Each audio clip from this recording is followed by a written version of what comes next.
I've returned to the Dominican Republic after a 2-month absence. I've only been home for a total of 3 days on separate occasions to get clothes before heading out again during this entire time. Car launches are happening constantly and everywhere without stopping. Let me tell you something. This is considered a little gem in the automotive world. The 2025 Toyota Hilux WTS-RX means it's super prepared.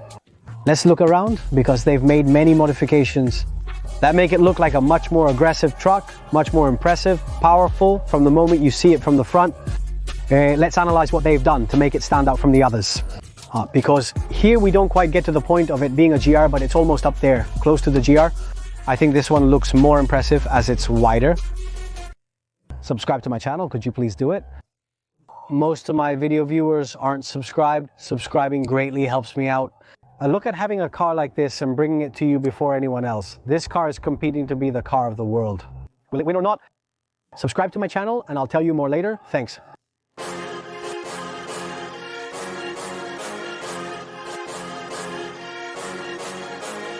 This package combines technology, innovation, mobility, and above all, and very important for any type of terrain, and I want you to pay attention to what they've done here on these sides. They expanded this fender, but they expanded it in an impressive way so that it looks much wider with massive air intakes on this side, because that's going to help a lot with letting air in so you don't lose as much control. Even when you're driving it, it doesn't feel so bouncy, and that's because when air comes in through here, it creates a bit of downward pressure. I appreciate what they've accomplished.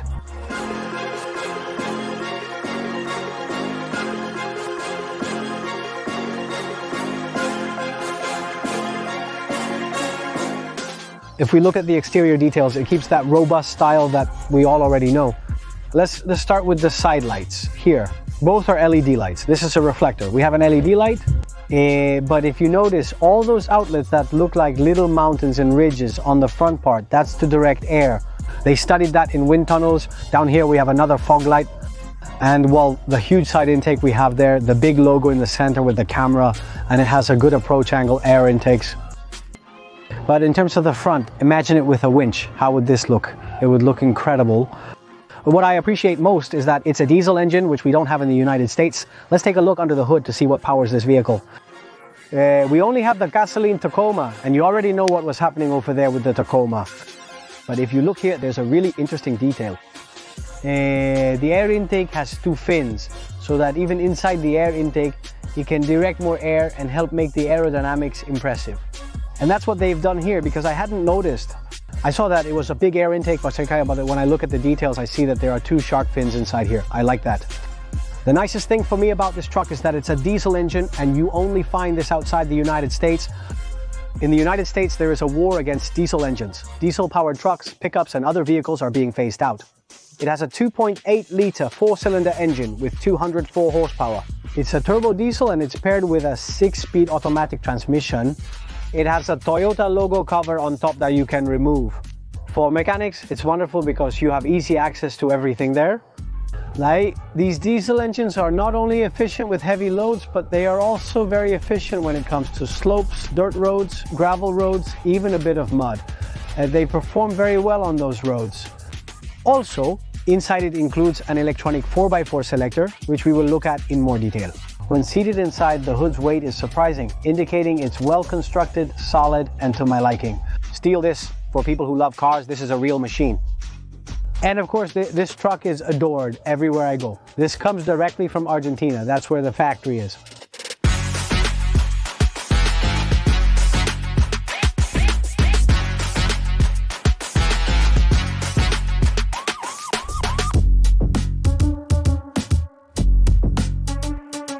Well, I'm taking advantage of being here in the workshop because with this suspension we're ready for any kind of challenge that might come up on the road. Let's look underneath to see the suspension setup and protection. Up front, we have independent suspension with double arms, and it's well protected, more than I expected. On the underside, it's really well protected from the front completely all the way to here. Now let's take a look at the back. Over here in the back, leaf springs and the shock absorbers are telescopic. I can see that I have plenty of protection here for the tank where we're going to have the diesel. Spare tire underneath.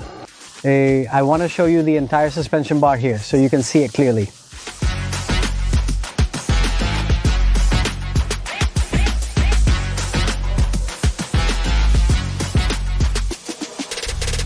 Here we have the transfer case, which is very essential for four-wheel drive vehicles. It distributes the engine power to the front and rear wheels, depending on the selected drive mode. 2, 4 high, 4 low.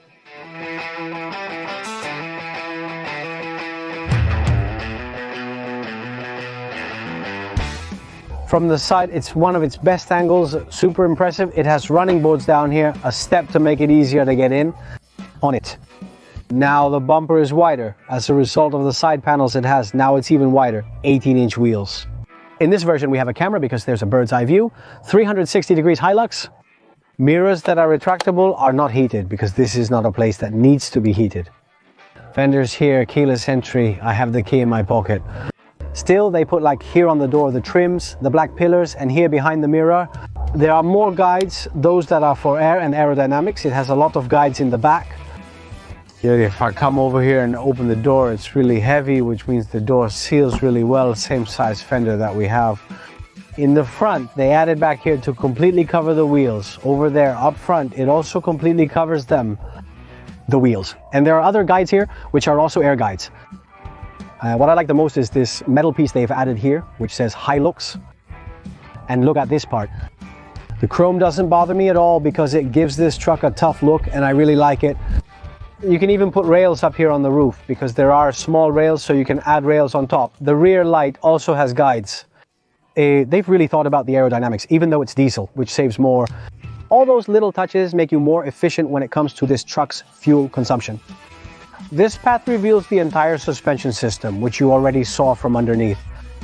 That means if we put a load on it, it's going to drop quite a bit. But even with this amount of space here, the travel and the rebound are much better.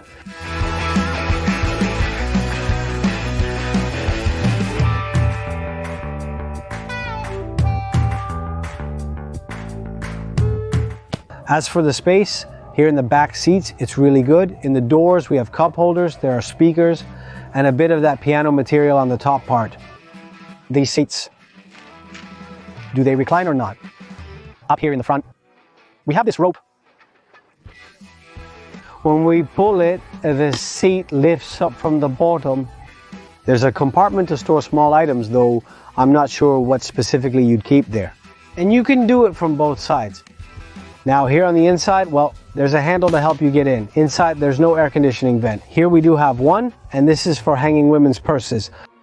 There are pockets on both sides, and in the center, here we have 2 cup holders, good headroom, and that's it. The visibility from the back seat is great due to the elevated seating position, and it's quite comfortable. For example, with my size, feel quite comfortable here, sitting in the back.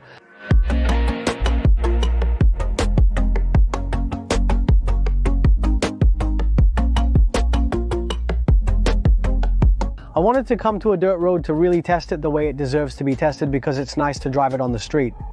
But there are also a lot of people who own it. It's for places like this. Here in the center, I have the button for all the settings that are for the four-wheel drive system. Here I have a 12-volt connector, I have a rear axle locker, a USB connector, and another 12-volt connector. They installed 2 12V connectors, the entire air conditioning system, and 2 cup holders in the back. I have the eco driving mode and the power mode. I just activated the power driving mode and we're going to go for a drive. The brake lever is a manual lever. I love that. Let's go for a drive here. Oh, I have the JBL sound system with 2 speakers that stick out here in the corners, which look really nice and beautiful. As you can see here, we're already on terrain that's not stable at all, but this is where I wanted to come. Is this the specific place, the right place to be recording here? I want to test its capability. There's a huge rock in the road where you press it, and I'm not using a 4-wheel drive system, just 2-wheel drive here. At this moment, however, it's moving with a power that makes you want to accelerate a lot in here. Roads, as I say, without borders. Pretty good suspension. It takes bumps. As you can see, I'm bouncing here, but it's not making any banging noises or anything like that.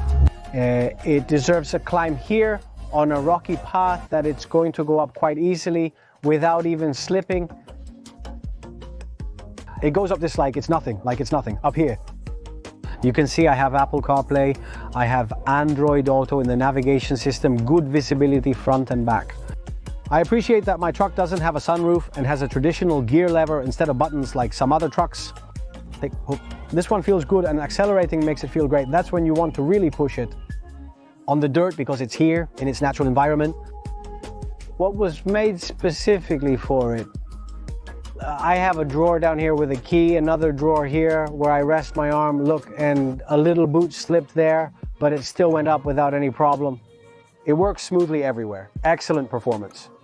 If I try this somewhere else, it's not worth coming to test it in places like this, like I say. The screen is 9 inches, JBL sound system. It has 8 speakers and materials all over the truck inside. This is like a vinyl. No, it's not exactly leather, but it has stitching that you can feel when you run your hand over it. The stitching up here is stitching that's printed on the plastic, and this plastic isn't hard. This is like a plastic injection that we have here on the top part, which fits quite well. The part that is in black. You have to keep in mind that the piano black tends to leave fingerprints, and you'll have to keep cleaning it. The seats are quite comfortable, and I don't have very large side bolsters, but even so, I'm not sliding out of my place. The left-hand side controls are electronic.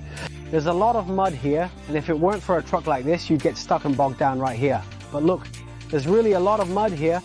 How beautiful, I loved it.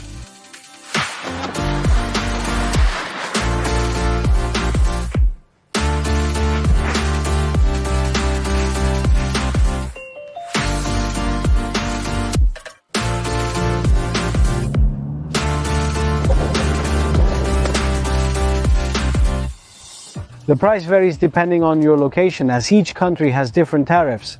It costs $67,000 here. We can see clearly, of course, it says SRX. Look at the integration of the chrome lights here in the back. It has a camera, it has chrome, it has the handle, there's the brake light. Let's do the test I always do with the tailgate. I'm sure it's not going to be hydraulic. Isn't it something that's very common too? Everywhere I go, the tailgate is never hydraulic. There's a kit you can add to it. In the United States, non-hydraulic ones can't be sold because people complain and wouldn't buy them, I swear to God. That's how complicated things would be if they didn't put this hydraulic back cover on it. Let's discuss the load capacity at the top and the weight it can hold on top and what it can tow.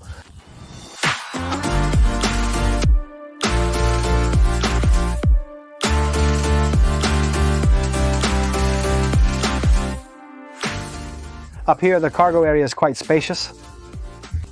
It can carry 1,000 kilo of cargo in tow, 3,500 kilos. It has good capacity and drives much better with a load than when empty. When it's empty, it will feel a little bouncy, but that's because there's no load on top. This is called a brake trailer when you put it back there, and that makes it a bit easier to carry heavier loads like machinery or things like that. I just received a question on Instagram. What does SRX mean? Basically, that shows the level of finish, whether it's on the interior or the exterior. What does that mean? Leather seats, premium materials, a bigger screen, different kinds of things. And so that's how that prescription would be defined. So passing after seeing this one, you can buy it for $67,000. It depends on which part of the world you are in. You know, you can tow 3,500 pounds and carry 1,000 kilograms on top. Thanks for subscribing. Hit the bell so you... See you next time. All right, okay.